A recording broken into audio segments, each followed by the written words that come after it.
My name is Robert Mitchell. I'm 63 years old, and for 22 years of my life, I believed I was serving Almighty God as an elder of Jehovah's Witnesses in the Millbrook Valley congregation, a small town in rural Texas.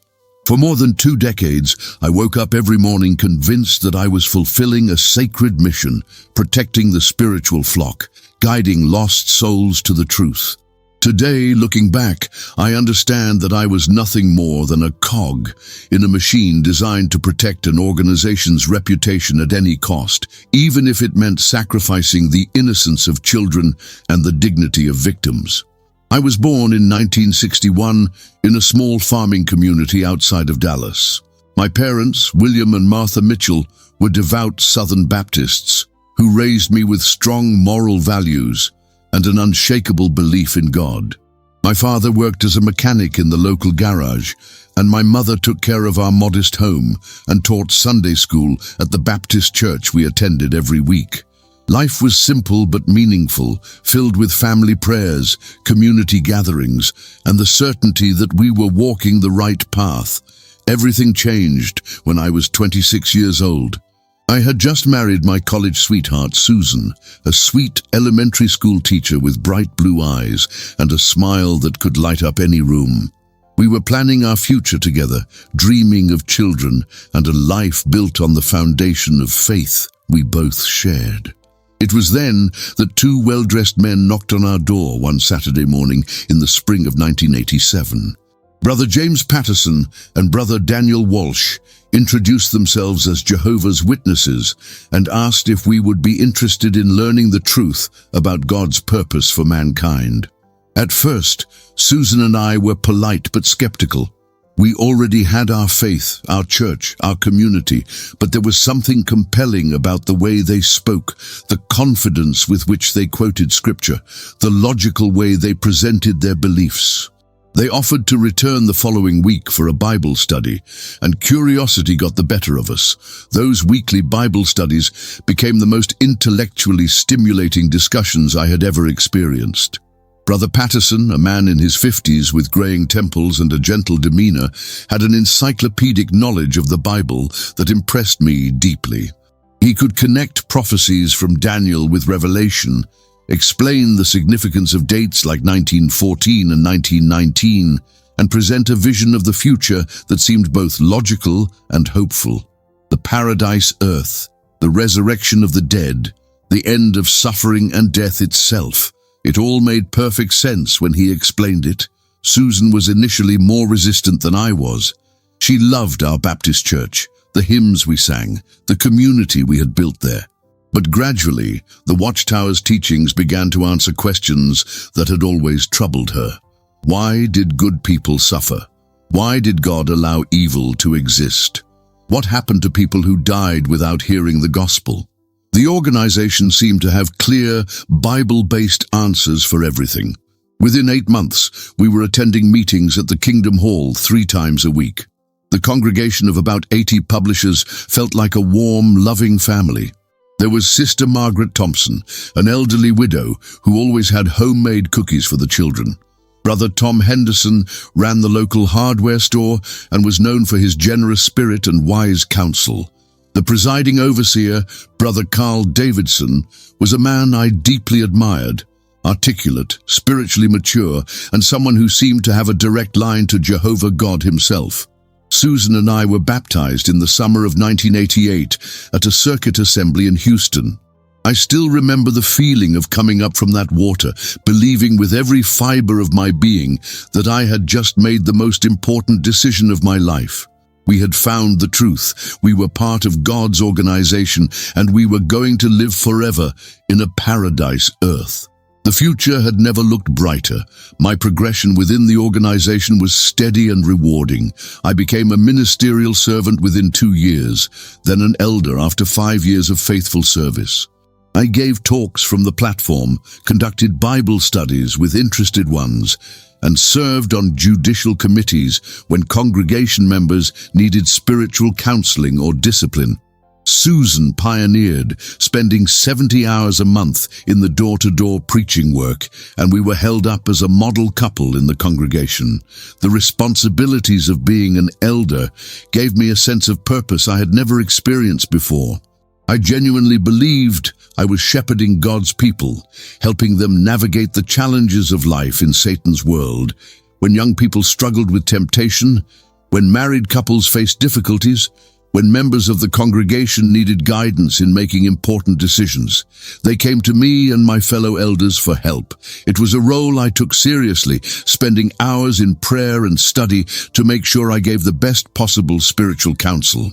Our congregation was close-knit, which made sense given that Millbrook Valley had a population of just over 3,000 people.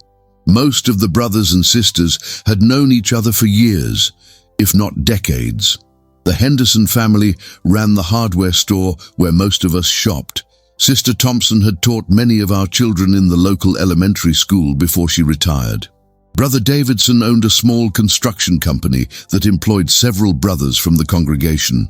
We weren't just a religious community, we were woven into the fabric of the town itself. Susan and I were blessed with 2 children during our early years as witnesses. Sarah was born in 1990 and Michael followed 2 years later. We raised them according to the organization's guidelines, taking them to every meeting, teaching them to participate in the door-to-door work as soon as they could walk, and instilling in them the belief that they were part of God's chosen people. They were good kids, well-behaved and spiritually minded, and I was proud of the little witnesses they were becoming. The 1990s passed in a blur of meetings, service, assemblies, and family life. I served on numerous judicial committees, helped disfellowship several individuals who had fallen into serious sin, and worked tirelessly to maintain the spiritual purity of our congregation. Every decision I made, every action I took, was filtered through the lens of organizational loyalty and the belief that the Watchtower Society was God's channel of communication on earth. I remember being particularly proud of our congregation's reputation within the circuit. We had excellent meeting attendance, strong participation in the preaching work, and very few serious problems with immorality or apostasy. Brother Davidson often spoke about how Jehovah was blessing our congregation because of our faithfulness and unity. We felt special, chosen, protected by God Himself. But there were moments even then when small doubts would creep into my mind. Why did the organization's teachings on blood transfusions seem so complicated and ever-changing? Why were former members treated as if they were dead, even when they hadn't committed any serious sin, but simply chose to leave quietly? Why did it feel like questioning any aspect of the organization's policies was automatically labeled as spiritual weakness or, worse, apostasy? I pushed these doubts aside, telling myself that my limited human understanding couldn't comprehend Jehovah's perfect ways. The organization had to maintain high standards. Difficult decisions were sometimes necessary to keep the congregation spiritually clean. My job wasn't to question, but to trust and obey, just as Abraham had done when God asked him to sacrifice Isaac. It was in the spring of 2009 that my world began to unravel, though I didn't realize it at the time. I had been serving as an elder for 14 years, and I felt more confident than ever in my role as a spiritual shepherd. Susan and I were in our late 40s. Our children were teenagers who seemed to be developing into fine young witnesses, and our congregation continued to be a source of joy and purpose in our lives. That's when Jennifer Walsh, the 19-year-old daughter of Brother Daniel Walsh, who had first brought us into the truth, came to my home on a Tuesday evening in tears. Jennifer Walsh stood at my front door that Tuesday evening, her face streaked with tears and her hands trembling as she clutched a tissue that had been twisted into shreds. I had known Jennifer since she was a little girl sitting in the front row during the Watchtower study, always eager to raise her hand and answer questions with the enthusiasm that only children possess. Now at 19, she had grown into a beautiful young woman with long auburn hair, and the same gentle spirit that had characterized her throughout her childhood. But the person standing before me that night was broken in a way that made my heart ache. "Brother Mitchell," she whispered, her voice barely audible, "I need to talk to you about something terrible that happened. I don't know what to do, and I'm scared that no one will believe me." Susan immediately invited her in, sensing the gravity of the situation, and we sat in our living room while Jennifer struggled to find the words to explain why she had come to us in such distress. What Jennifer told us over the next 2 hours changed everything I thought I knew about our supposedly pure and protected spiritual paradise. Through broken sobs and long pauses where she seemed to be gathering courage, she revealed that Brother Marcus Reynolds, a well-respected ministerial servant in our congregation and a man 20 years her senior, had been sexually abusing her for the past 8 months. The abuse had started gradually, she explained, with inappropriate comments about her appearance and unwelcome touching during social gatherings that he passed off as innocent affection from an older brother in the faith. Marcus Reynolds was a man I had worked closely with for years. He was married to Sister Linda Reynolds, a pioneer who spent countless hours in the door-to-door ministry, and they had 2 young children who were the picture of innocence at every meeting. Marcus worked as a supervisor at the local manufacturing plant and was known throughout the congregation for his generous contributions and his willingness to help with any practical needs that arose. He regularly gave talks from the platform, conducted Bible studies with interested men, and was being considered for appointment as an elder in the near future. Jennifer described how the abuse had escalated over time, moving from inappropriate touching to forced sexual encounters that left her feeling dirty, ashamed, and completely trapped. Marcus had convinced her that she was somehow responsible for tempting him, that her natural beauty and developing womanhood had caused him to stumble spiritually. He told her repeatedly that if she ever spoke about what was happening between them, she would be the one who would be disfellowshipped for seducing a married brother, while he would simply need to repent privately and move on with his life. The psychological manipulation was perhaps even more devastating than the physical abuse.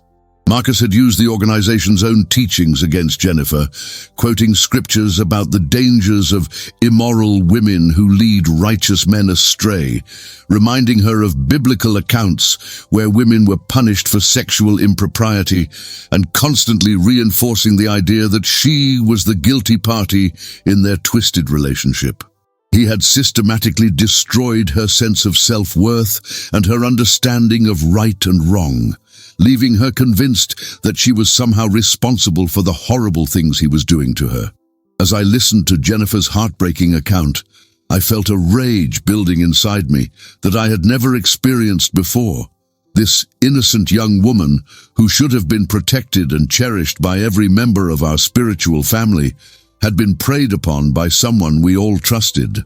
The thought that Marcus had been sitting in our elder meetings, participating in judicial committees, and presenting himself as a spiritual man while secretly destroying Jennifer's innocence made me physically ill. But even as my anger grew, I knew exactly what I needed to do according to the organization's procedures. The Watchtower had clear guidelines for handling accusations of serious wrongdoing, and I had followed these procedures dozens of times over my years as an elder. I would need to report Jennifer's allegations to the other elders, and we would form a judicial committee to investigate the matter thoroughly and determine what action needed to be taken. "Jennifer," I said gently, taking her hands in mine, "I want you to know that I believe you completely, and what Marcus did to you was absolutely wrong. You are not to blame for any of this, and we're going to make sure that justice is done. I'm going to speak with the other elders immediately, and we'll handle this situation according to Jehovah's righteous standards." The relief that washed over Jennifer's face was heartbreaking. For the first time since she had arrived at our door, she seemed to breathe normally, and some of the tension left her shoulders. She thanked me repeatedly, expressing how grateful she was that someone finally knew the truth and would help her find justice. Susan held her close and assured her that she was safe now, that the nightmare was over, and that our congregation would rally around her with love and support. I called an emergency meeting of the elder body for the following evening, and as I sat in our Kingdom Hall library with brothers Davidson, Henderson, and Stevens, I laid out Jennifer's accusations with as much detail as I felt was appropriate. I expected my fellow elders to react with the same horror and determination for justice that I was feeling, but their response caught me completely off guard. Brother Davidson, our presiding oversider, leaned back in his chair and sighed heavily before speaking. "This is certainly a serious accusation, Brother Mitchell, but we need to be very careful about how we proceed. Do we have any other witnesses to corroborate Jennifer's story? Any physical evidence? Any other victims who might come forward?" When I explained that Jennifer had kept the abuse secret and that there were no other witnesses to the incidents she described, Brother Stevens shook his head gravely. "You know what the scriptures say, Robert. At the mouth of 2 or 3 witnesses, every matter must be established. Without corroborating testimony, we simply cannot take action against Marcus based solely on Jennifer's word." The room fell silent as the implications of what Brother Stevens had said sank in. I felt as though I had been punched in the stomach. "Are you saying that we're not going to do anything?" I asked, my voice rising despite my efforts to remain calm. "This young woman has been sexually abused by a ministerial servant in our congregation, and we're going to ignore it because she doesn't have witnesses." Brother Henderson, usually a kind and reasonable man, looked uncomfortable but nodded in agreement with the others.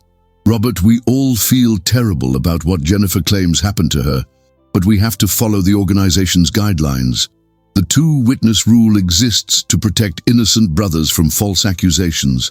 If we abandoned these principles every time someone made an allegation, chaos would result." But it was Brother Davidson's next words that truly shattered my faith in the system I had served so faithfully for over 20 years.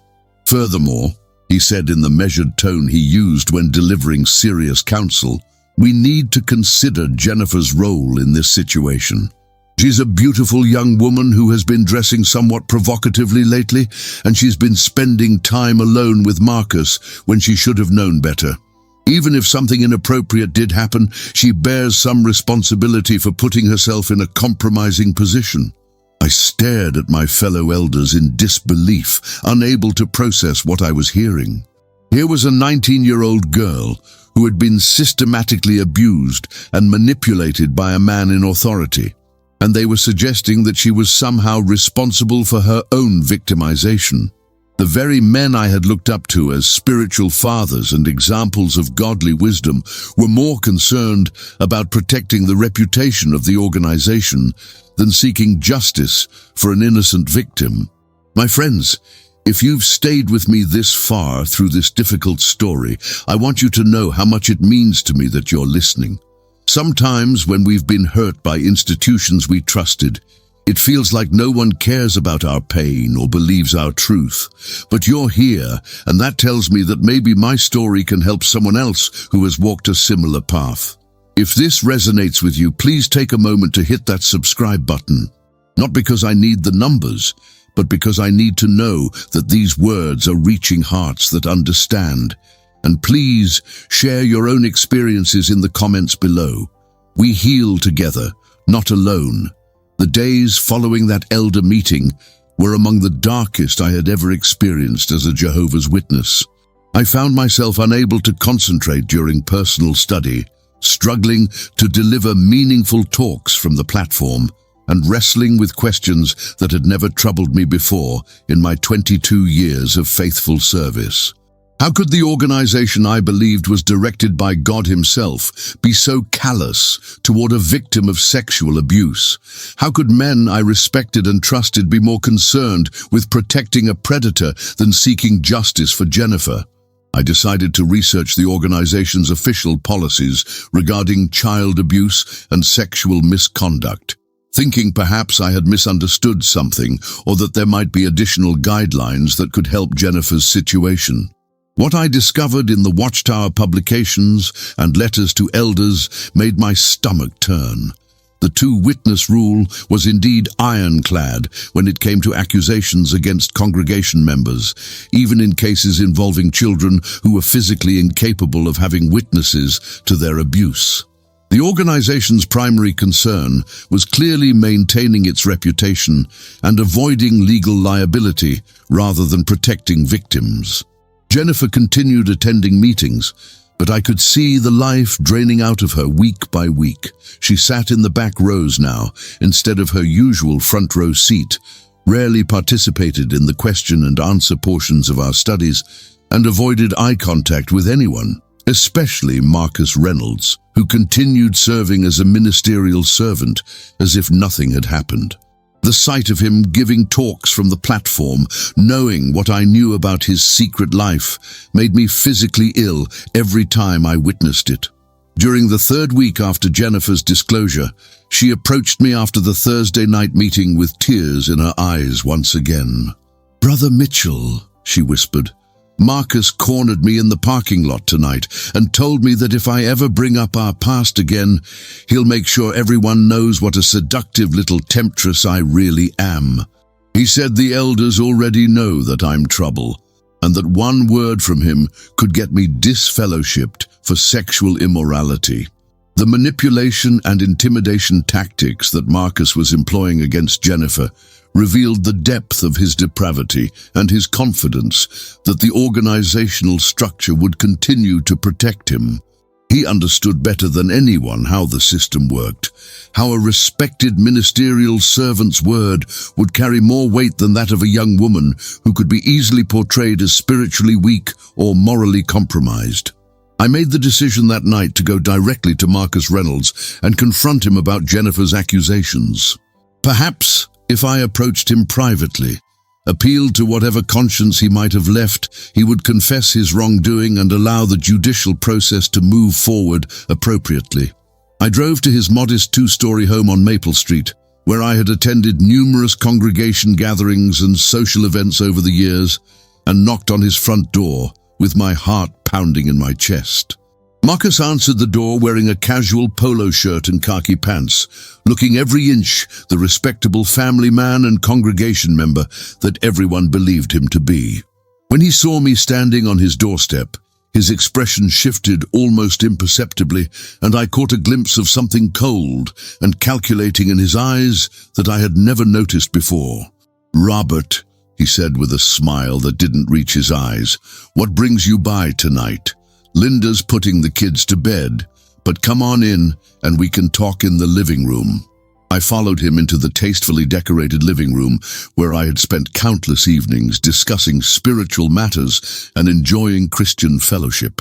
The irony of confronting this man about his sexual abuse of a young congregation member in the same space where we had studied Watchtower articles about maintaining moral purity was not lost on me. "Marcus," I began, trying to keep my voice steady and controlled, "Jennifer Walsh has told me some very serious things about your relationship with her, and I think we need to discuss what really happened between you two." The transformation in Marcus's demeanor was immediate and chilling. The friendly mask slipped away completely, replaced by an expression of cold fury that revealed the predator lurking beneath his respectable exterior. He stood up abruptly, towering over me as I remained seated on his couch, and his voice dropped to a menacing whisper.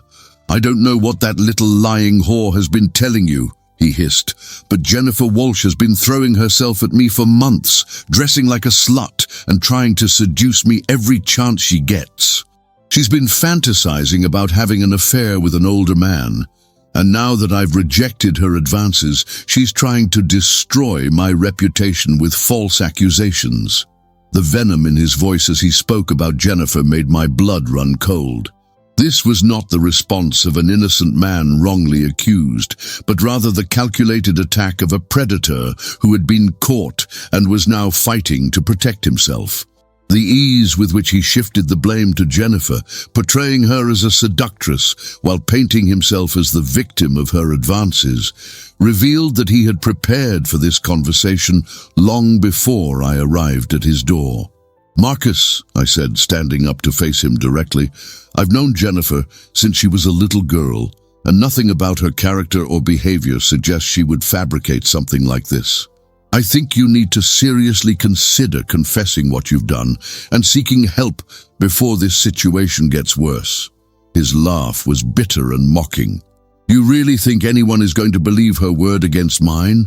I'm a ministerial servant with an exemplary record of service, and she's just a troubled young woman with obvious emotional problems. The elders have already made it clear that they're not going to take action based on her unsupported accusations, and if she keeps pushing this fantasy, she's going to find herself disfellowshipped for slander." The confidence with which Marcus spoke about the elders' position confirmed my worst fears about how the organization would handle Jennifer's case. He clearly understood that the system was designed to protect men like him while silencing and discrediting their victims. The two-witness rule, which was supposedly implemented to ensure justice, had become a shield that predators could hide behind while they continued their abuse with impunity. Over the following weeks, I watched helplessly as Jennifer's mental and emotional state continued to deteriorate.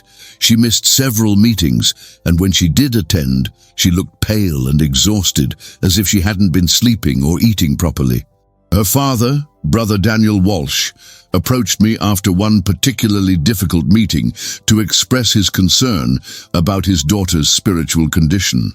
"Robert," he said, with genuine worry in his voice, "I don't know what's wrong with Jennifer lately, but she seems to have lost all her zeal for the truth. She barely participates in field service anymore. She's not answering at the meetings, and last week I caught her reading material from apostate websites on the internet.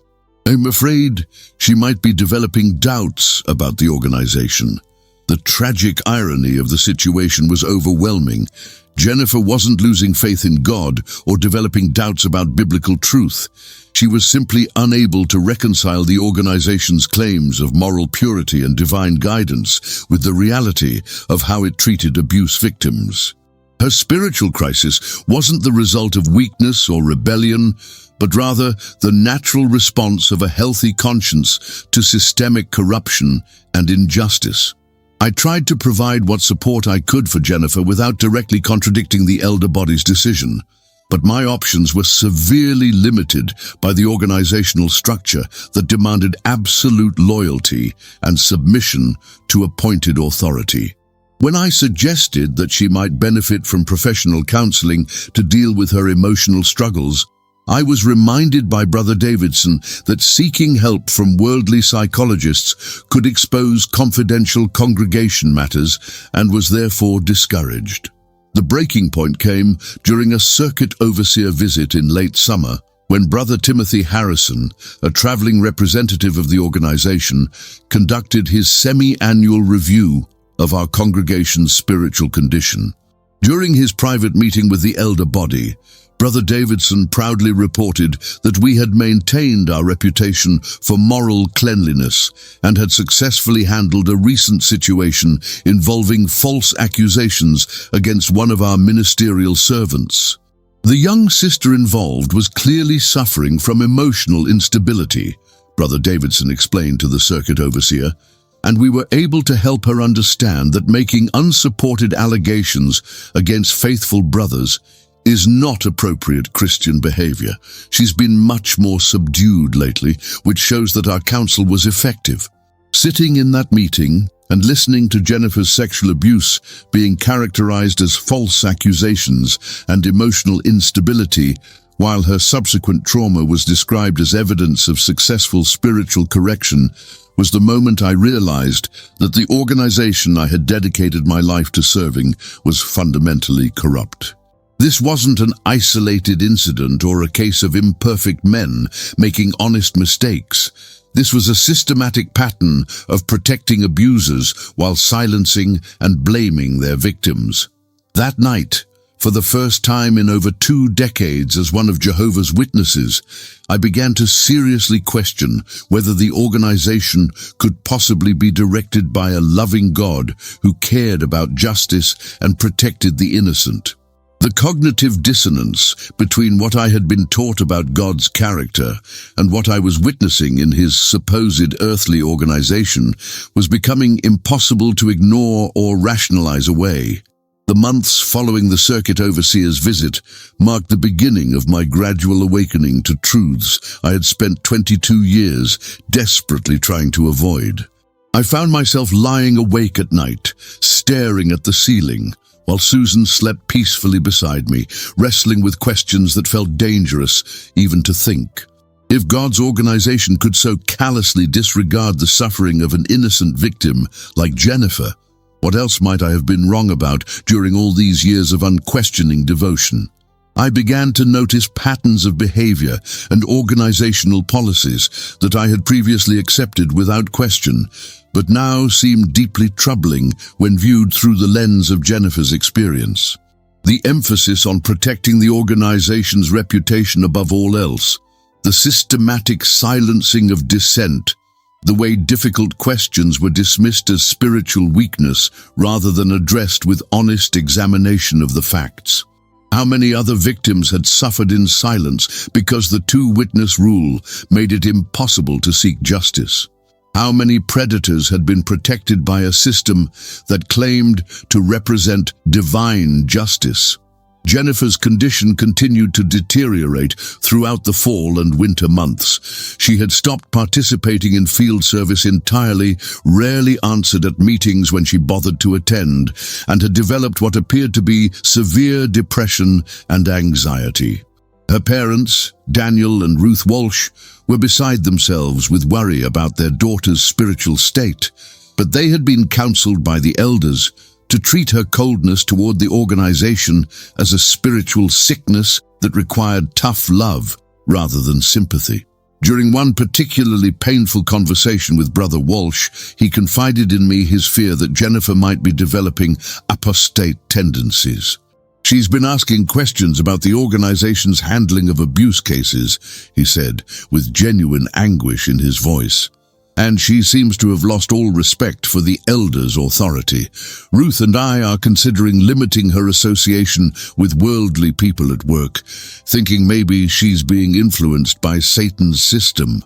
The cruel irony of Jennifer being labeled as spiritually sick for responding normally to sexual abuse and organizational betrayal was almost too much for me to bear. Her parents, who loved her deeply and wanted only what was best for their daughter, were being manipulated into believing that her trauma was actually rebellion against God that needed to be corrected through increased control and isolation. I decided to take a tremendous risk and approach Jennifer privately to offer whatever support I could provide within the constraints of my position as an elder. I found her working alone in the Kingdom Hall Library one Thursday evening after the meeting, filing away old Watchtower and Awake magazines with mechanical precision while tears streamed silently down her face. "Jennifer," I said softly, sitting down beside her at the small table where she was working, "I know you're going through a difficult time right now, and I want you to know that what happened to you was not your fault. Marcus Reynolds is the one who committed a serious sin, not you." She looked up at me with eyes that seemed far older than her 19 years, eyes that had seen too much and been forced to carry burdens that no young person should ever have to bear. "Brother Mitchell," she whispered, "why won't anyone believe me? Why does everyone act like I'm the problem when I'm the one who was hurt? I feel like I'm going crazy sometimes, wondering if maybe I really did something wrong." The manipulation and gaslighting that Jennifer had endured from Marcus, combined with the organization's implicit support of his version of events, had left her questioning her own sanity and memory. This was exactly what abusers and corrupt systems counted on: the gradual erosion of their victims' confidence in their own perceptions and experiences until they began to believe they might be responsible for their own victimization. "You are not crazy," I told her firmly, "and you did absolutely nothing wrong. What happened to you was a crime, and the way this situation has been handled by the organization is also wrong. I wish I could do more to help you, but I'm limited by policies that I'm beginning to realize are designed more to protect the organization than to seek justice for victims." Jennifer's response revealed the depth of her disillusionment with the religious system that had shaped her entire worldview since childhood. "I used to believe that Jehovah's organization was different from the world," she said bitterly, "that we really cared about protecting people and doing what was right. But now I see that when it comes to protecting their image, they're just like any other institution that covers up for powerful men while throwing away the people who threaten to expose their secrets." Over the following weeks, I began conducting my own private investigation into the organization's handling of sexual abuse cases, using the Watchtower Library CD-ROM and various organizational publications to research official policies and procedures. What I discovered was a consistent pattern of prioritizing organizational interests over victim protection, dating back decades and involving thousands of cases worldwide. The more I learned about the systematic cover-up of abuse within Jehovah's Witness congregations, the more I began to question other aspects of the organization's teachings and practices. If they were willing to lie and manipulate when it came to protecting predators, how could I trust them to be honest about doctrinal matters or claims of divine guidance? The foundation of faith I had built my entire adult life upon was cracking, and I wasn't sure it could be repaired. My crisis of faith began to affect my performance as an elder in ways that didn't go unnoticed by my fellow appointees. I found it increasingly difficult to participate enthusiastically in judicial committees, especially those involving young people who were being disciplined for relatively minor infractions, while someone like Marcus Reynolds continued to serve in a position of authority. My talks from the platform lacked their usual conviction, and I struggled to counsel congregation members to trust in the organization's wisdom when I was beginning to have serious doubts about that wisdom myself. Brother Davidson called me into his office after a particularly lackluster performance during a Thursday night meeting, where I had given a talk about trusting in Jehovah's organization. "Robert," he said with the patronizing tone he used when correcting subordinates, "I've noticed that you seem to be struggling spiritually lately. Your talks lack enthusiasm. You seem distracted during elder meetings, and frankly, your attitude toward organizational policies has become somewhat negative." I sat across from him in his wood-paneled office, surrounded by decades' worth of Watchtower publications and organizational awards, and realized that I was looking at a man who had become so completely absorbed into the system that he had lost the ability to think independently or question authority. Everything about his identity, his sense of worth, and his understanding of right and wrong had been shaped by the organization to such an extent that he was incapable of seeing its flaws. "I've been troubled by our handling of Jennifer Walsh's situation," I admitted carefully, "and I think we may have made some serious mistakes that have caused additional harm to someone who was already suffering." Brother Davidson's expression hardened immediately. "Brother Mitchell, I'm disappointed to hear you say that. The elder body followed organizational procedures exactly as outlined in the letters from the society, and we handled a difficult situation with wisdom and discretion. If you're having doubts about theocratic authority, I strongly suggest you pray for humility and ask Jehovah to help you overcome any prideful thinking that might be affecting your judgment." The conversation that followed was a masterclass in organizational manipulation and thought control. Every concern I raised was dismissed as spiritual weakness. Every question was characterized as dangerous pride, and every suggestion for alternative approaches was labeled as rebellion against divine authority. By the time I left his office, I understood clearly that there was no room within the organization for honest examination of policies or procedures that had caused harm. That evening, I sat in my study at home and opened my Bible to a passage that had always been one of my favorites. You will know the truth, and the truth will set you free. For the first time in over 20 years, I began to wonder if the truth I thought I had found in the Watchtower organization was actually just another form of bondage, designed to keep people like me from asking the hard questions that might threaten the system's control. I thought about Jennifer, still suffering in silence while her abuser continued to enjoy respect and authority within the congregation. I thought about all the other potential victims who might be at risk because the organization's policies made it virtually impossible to hold predators accountable. I thought about my own children, Sarah and Michael, and what would happen to them if they ever found themselves in Jennifer's position. The realization hit me like a physical blow. I could no longer continue to serve as an elder in an organization that I now understood to be fundamentally corrupt and harmful to the very people it claimed to protect.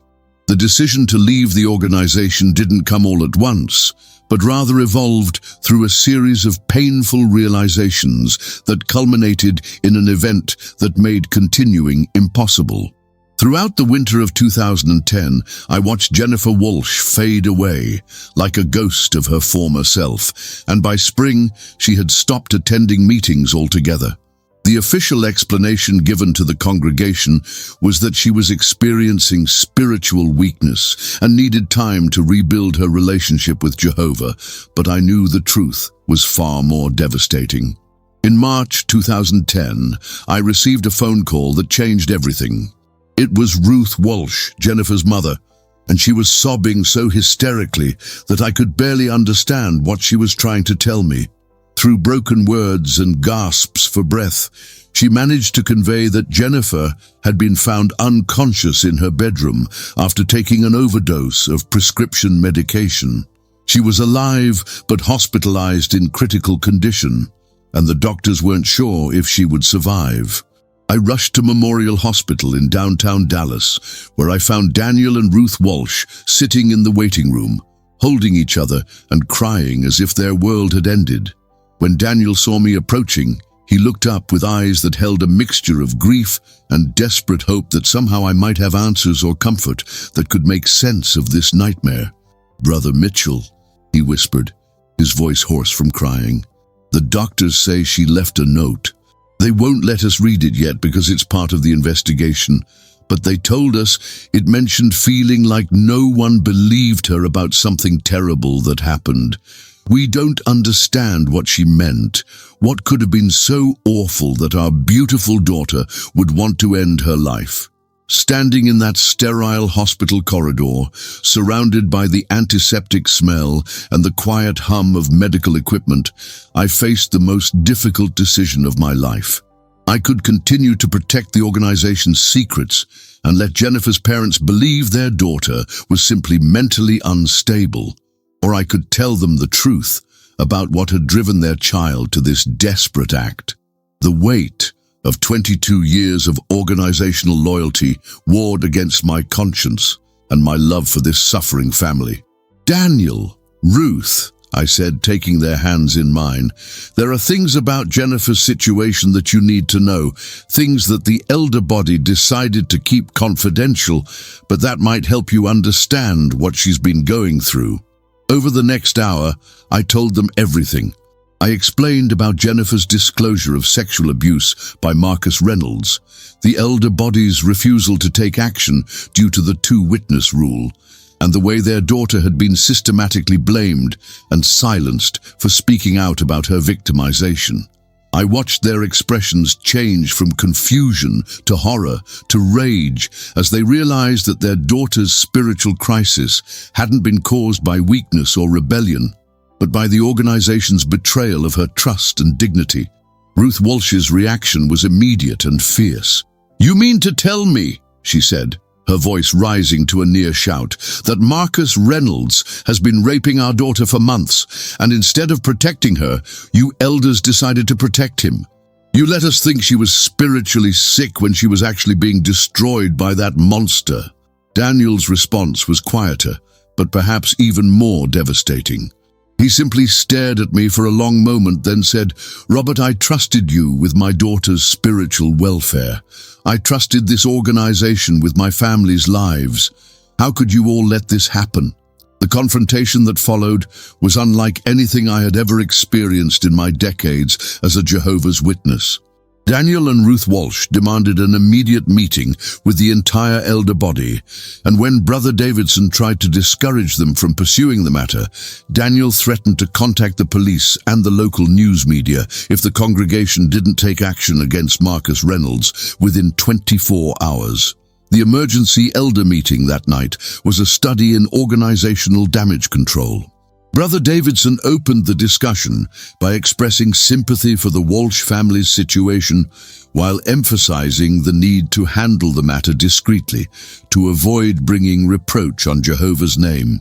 Brother Henderson suggested that Marcus might benefit from private counseling to help him overcome any temptations he might be facing.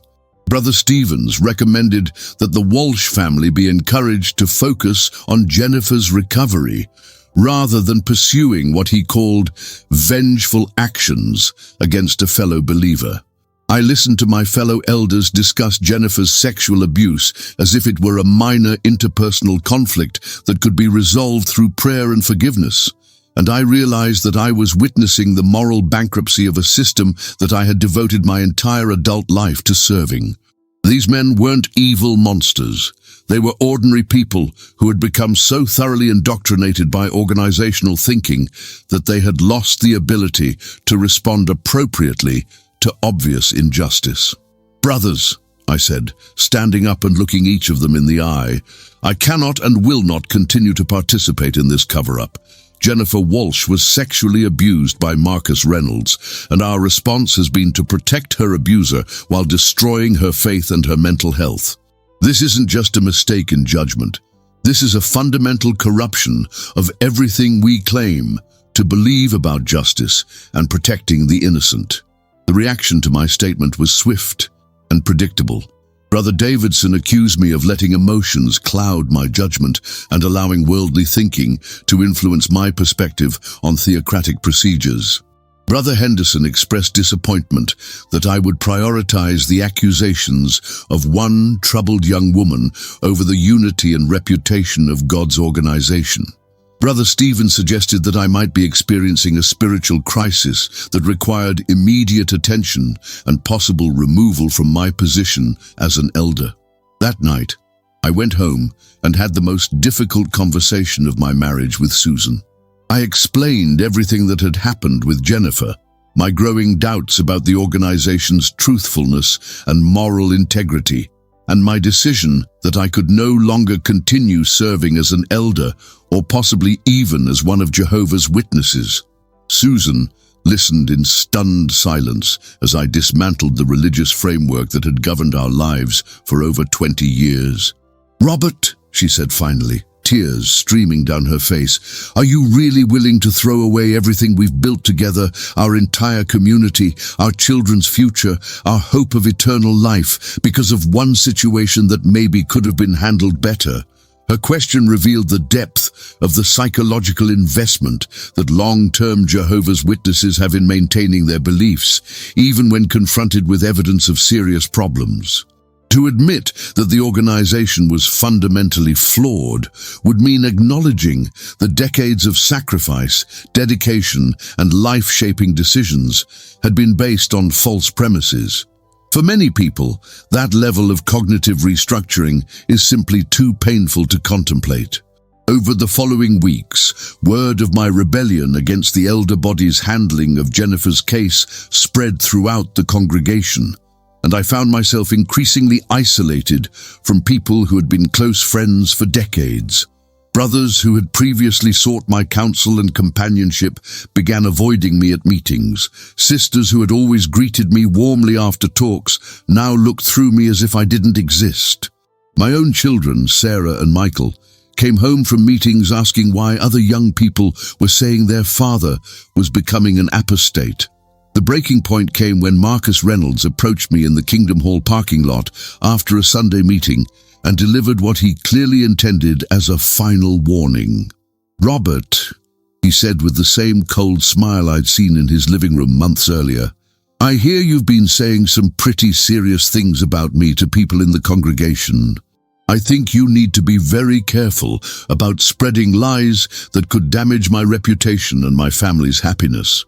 Looking at this man who had destroyed Jennifer Walsh's innocence and mental health while maintaining his position of respect and authority within the congregation, I felt a clarity of purpose that I hadn't experienced since my initial baptism 22 years earlier. "Marcus," I replied loudly enough for several nearby congregation members to hear, "Jennifer Walsh told the truth about what you did to her, and someday everyone will know exactly what kind of man you really are."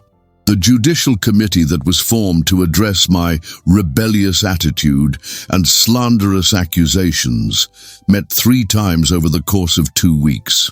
During those meetings, I was given multiple opportunities to repent of my prideful thinking and submit to the organization's handling of sensitive matters. Each time, I explained calmly that I could not in good conscience remain silent about injustices committed against innocent victims, even if speaking out meant losing my position and possibly my membership in the congregation. On May 15, 2010, I was disfellowshipped from the Millbrook Valley congregation of Jehovah's Witnesses for apostasy and causing divisions within the congregation. The announcement was made during the Thursday night meeting, and immediately afterward, Susan and I were treated as if we had died. People who had been our closest friends for decades walked past us without acknowledgement. Our children were no longer invited to social gatherings with other young witnesses. The community that had been the center of our lives for over 2 decades simply erased us from existence. The personal cost of my decision was devastating. Susan struggled for months with the choice between supporting her husband and maintaining her standing in the organization that had defined her identity since young adulthood. Many of our extended family members, including Susan's parents and my own sister, chose to shun us completely rather than risk being marked as bad association. The isolation was complete and emotionally crushing, but there were also unexpected blessings that came from choosing truth over comfortable lies. Jennifer Walsh, who had survived her suicide attempt and was slowly beginning to heal with the help of professional therapy, reached out to thank me for being the only person who had believed her and fought for her when everyone else abandoned her. Her gratitude and the knowledge that my actions had validated her truth made every sacrifice worthwhile. I also discovered a community of former Jehovah's Witnesses who had left the organization for similar reasons, many of them whistleblowers who had tried to expose various forms of abuse and corruption within their congregations. These individuals became a new kind of spiritual family, united not by shared beliefs, but by shared commitment to honesty, justice, and protecting the vulnerable from institutional harm. Today, at 63 years old, I can honestly say that leaving the Jehovah's Witness organization was the most difficult and most important decision I ever made. It cost me dearly in terms of relationships, community, and the comfortable certainty that comes from never questioning authority. But it also freed me to develop a genuine relationship with God based on love and truth rather than fear and manipulation. My dear friends who have listened to this painful story, I want you to know that your presence here means everything to me. If you've made it through all 5 parts of my journey, it tells me that you understand the importance of standing up for truth, even when it's costly. Please subscribe to this channel if my story has touched you. And more importantly, please share your own experiences in the comments below. Whether you've left a religious organization, stood up to institutional corruption, or simply struggled with the courage to speak truth to power, your story matters. We heal not by staying silent, but by sharing our truth with others who will listen and understand. Together, we can make sure that victims like Jennifer are never again silenced by systems that care more about reputation than justice. Thank you for walking this difficult path with me.